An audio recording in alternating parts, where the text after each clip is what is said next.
Halo semuanya, apa kabar? Semoga kalian dalam keadaan sehat semua ya. Dan kembali lagi bersama Happiness Story. Pada kali ini, maaf ya teman-teman, saya lama sekali tidak tidak membuat konten motovlogger lagi karena mungkin sibukan ya. Wah, luar biasa sekali. Kebetulan ada aja kegiatan dan belum bisa mengaspal lagi. Dan nah, ini kali ini saya ada kesempatan ngaspal tipis-tipis ya, tapi ya karena ini ngaspalnya ini konteksnya cari hiburan dan menyenangkan anak lah ceritanya. Jadi ini saya bersama anak bungsu, anak yang kecil ya, masih sekitar kelas 5-4 SD, dan kebetulan anak saya itu suka nonton Son Horek gitu ceritanya. Waduh, ini dan saya udah janji berapa kali, tapi karena kesibukan saya tolak terus, dan ini udah kesempatan saya mau nonton Son Horek, dan kebetulan agak jauh ya, nggak agak jauh sih ya masih di daerah Turen gitu. Dan wah, kesempatan aja lah saya buat ngevlog karena lama nggak ngevlog. Nah, inilah kondisi sore hari di kota Malang ya, karena saya lama nggak jarang lah ngevlog sore ya, pernah sih tapi jarang ya. Perjalanan pasti pagi gitu karena mau perjalanan jauh, dan ini hasilnya yaitu macet. Oke, ini kalau di Malang hal yang biasa ya seperti ini. Ini masih di belum mana ya. Pokoknya kalau di Gajayana, pertigaan Gajayana itu pasti siap-siap aja deh gitu ya.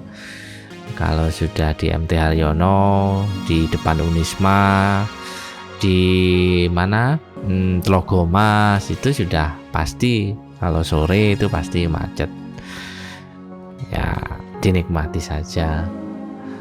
Dan ini tantangan saya ini ya, bawa anak kecil ya, jadi sering ngantuk gitu. Makanya saya bawakan kopi itu di depan itu, dan nanti mungkin akan berhenti ya, karena biasanya anak saya itu berapa menit itu aja udah ngantuk gitu, yang kecil ya. Kalau yang gede pernah saya ajak ke Banyuwangi itu, kayaknya kalau yang gede kan sudah tahu lah ngantuk ya, bilang istirahat. Kalau yang kecil ini bahaya ini. Tapi ya karena dia seneng gitu, karena keinginannya dia bukan keinginan saya, jadi semangat gitu ya untuk menonton. Mau perjalanan ya nggak jauh ya, sekitar 1 jam, kurang lebih 1,5 jam. Oke, ini saya posisi di pertigaan Gajayana ya. Nah, ini kondisinya seperti ini, dari arah berlawanan sangat crowded sekali. Oke, gimana teman-teman Agustusannya? Apakah Anda juga kena dampak dari Son Horek gitu ya? Nah, pro kontra ya teman-teman ngomong Son Horek itu.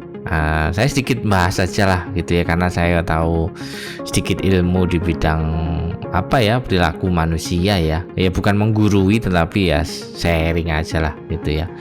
Yang menurut saya plus minus ya, pasti banyak yang komentar negatif. Kalau saya lihat komen-komennya itu ya selalu menilainya negatif gitu. Tapi kalau saya melihat dari sisi yang lain gitu ya, oke deh, saya setuju tentang itu, banyak merugikan, banyak kaca pecah, banyak lah minusnya. Tapi kalau kita melihat sisi positifnya juga sebenarnya ada ya, tapi walaupun nggak banyak ya.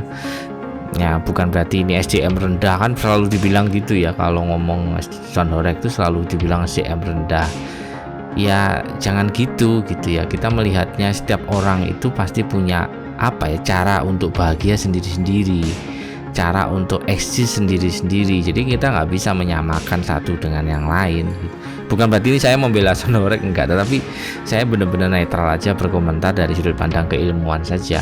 Kalau menurut saya sih wajar ya seorang, dan rata-rata di Son Horek dan karnaval yang melibatkan itu kan biasanya pasti di daerah desa ya, artinya di jauh, bukan di perkotaan gitu ya. Ya mungkin ada di perkotaan tapi kan jarang gitu. Nah, kalau di desa pasti kan tentunya kan mereka tidak ada misalnya orang-orang di desa itu kan tidak ada kesempatan untuk aktualisasi diri di kayak seperti orang di kota misalnya, presentasi atau mungkin dihargai di kantornya atau diterima di masyarakat, dia jadi orang terkenal misalnya. Kan tidak seperti itu, mereka hanya setiap hari misal ya mungkin ke sawah, ke ladang, kalau punya ternak ya kan ngurusi ternaknya, ya itu aja aktivitasnya dengan lingkungannya.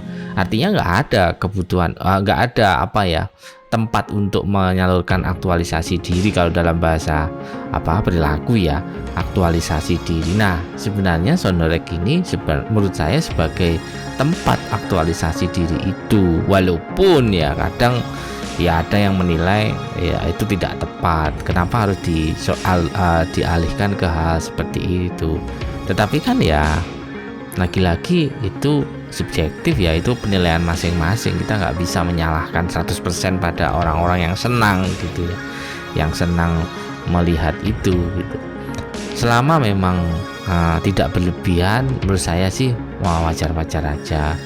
Yang terpenting memang ya kadang berlebihannya itu kan suaranya ya, tapi kalau selama karnavalnya bagus gitu ya, kadang kan ada masalah lagi kan, karnavalnya buka-bukaan aurat. Nah ini kan juga masalah lagi gitu ya, memang pro kontra memang ya. Menurut saya juga banyak negatifnya juga gitu ya, apalagi yang rame kapan hari di Malang, saya baca budayawan Malang itu juga mengomentari kebaya kok dibuat buka-bukaan gitu ya. Itu kan nggak nyambung lah antara budaya Jawa atau budaya kebaya dan dikaitkan dengan budaya Barat. Itu kan kalau dikolaborasikan jadinya ya tidak tepat lah gitu ya.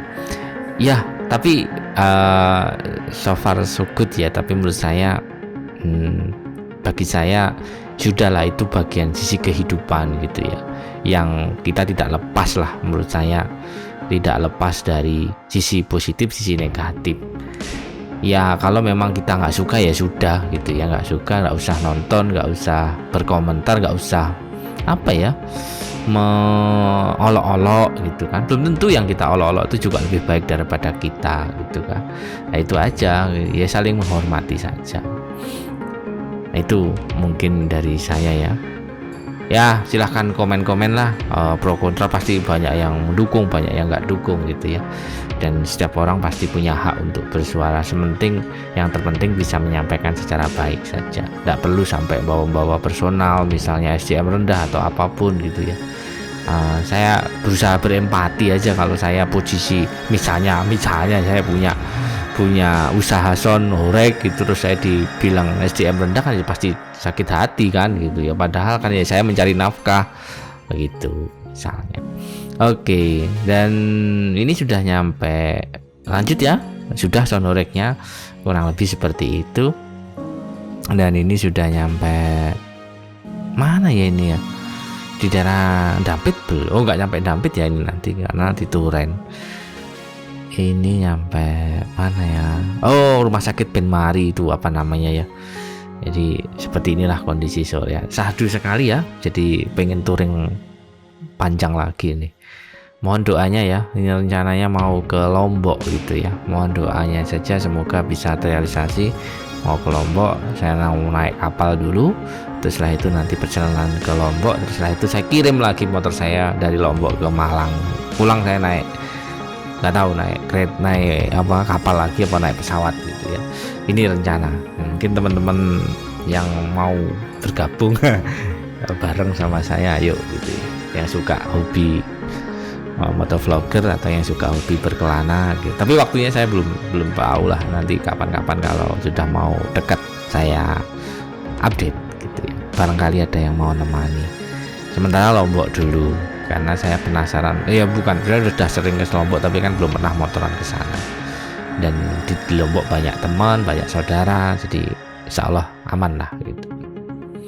Oke, ini ya perjalanan, dan ini juga sekaligus membangun bonding ya, membangun bonding dengan anak saya.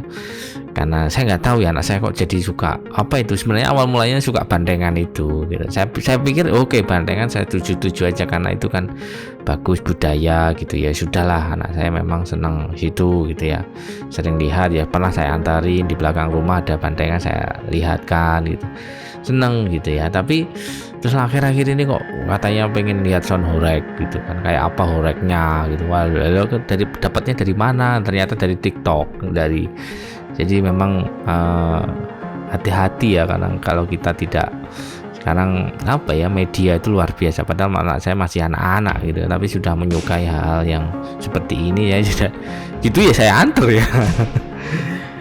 Gimana ini saya ini?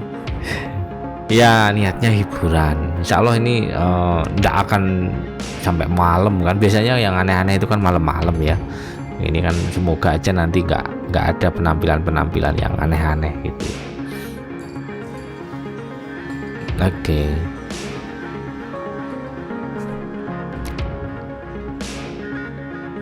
Nah ini kalau ke kiri itu nanti lewat Gorken Arok itu ya.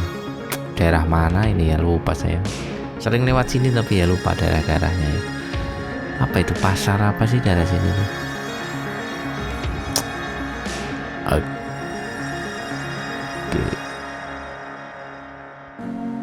Ini di depan itu juga langganan macet ya, karena ada pertigaan, ada apa, pabrik tebu ya teman-teman. Pada pabrik tebu itu juga, wah langganan macet itu.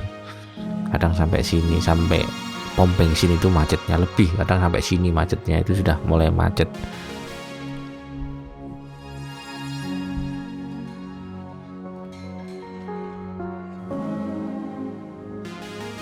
Oke, teman-teman ada nggak yang sama seperti saya gitu ya?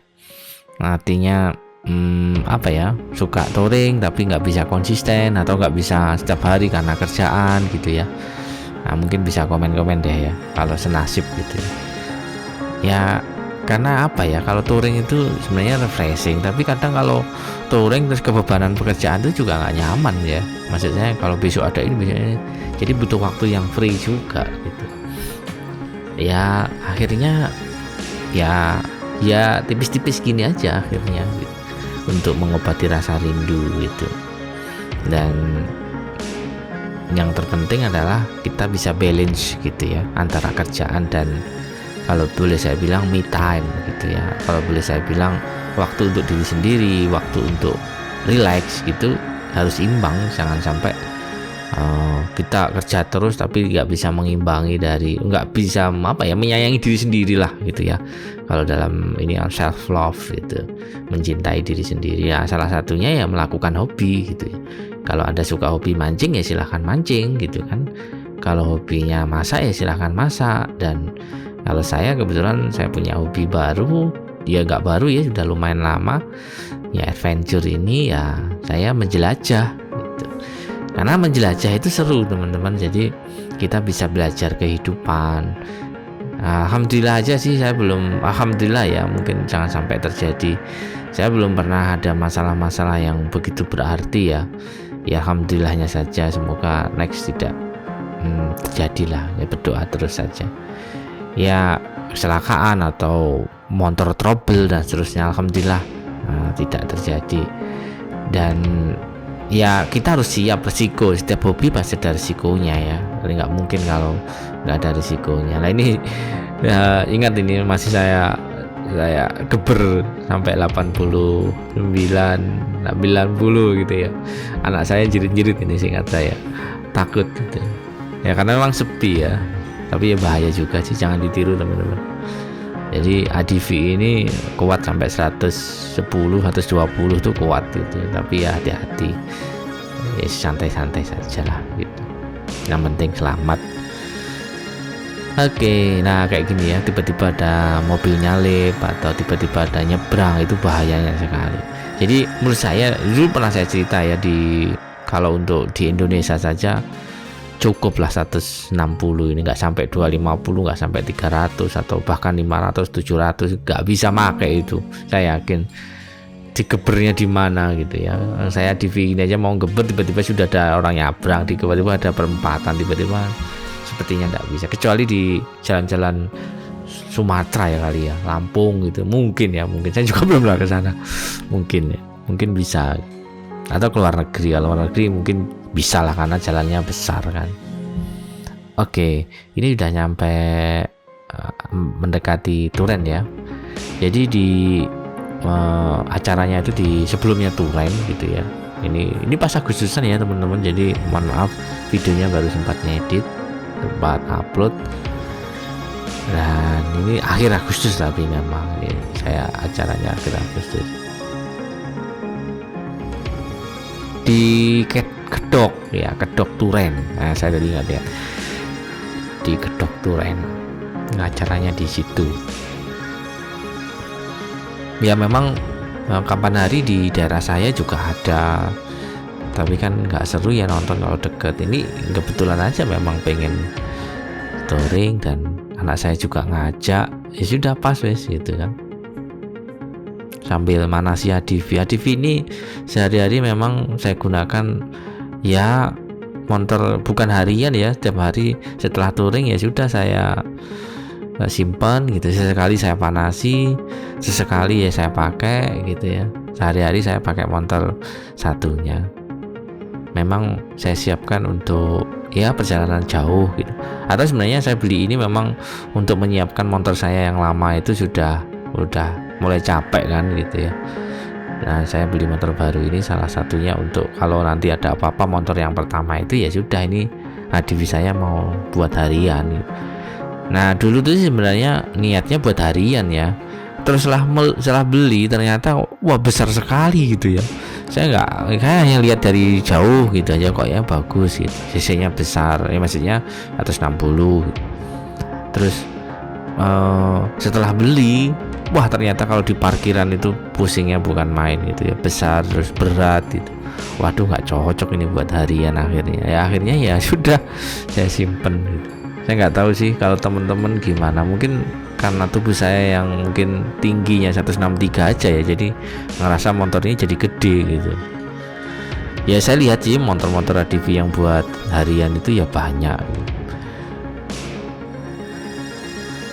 Nah, ini teman-teman sudah nyampe daerah Kedok.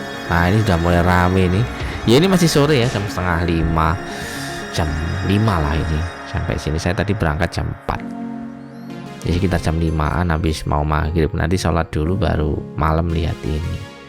Nah, anak saya itu senangnya itu jajan-jajannya itu, ternyata saya tanya-tanya bukan kok apa joget-jogetnya atau soundtracknya gitu enggak, tapi ternyata senang keramaiannya ini gitu ya. Ada jajan, ada wes pokoknya seru kan itu, ada mainan, ada, nah senangnya di situ ternyata. Nah, ini sudah malam habis Isya ya kalau nggak salah. Saya sempat makan tadi, sempat istirahat, sholat karena saya ngantuk gitu kan. Dan ini sudah mulai ya seperti ini teman-teman. Alhamdulillah ada yang lewat gitu ya, nggak sampai malam. Dan saya mohon maaf ya teman-teman, nggak bisa meliput semuanya karena memang nggak sampai semuanya ya. Saya setelah berapa kali lewat saya pulang karena ini sudah malam.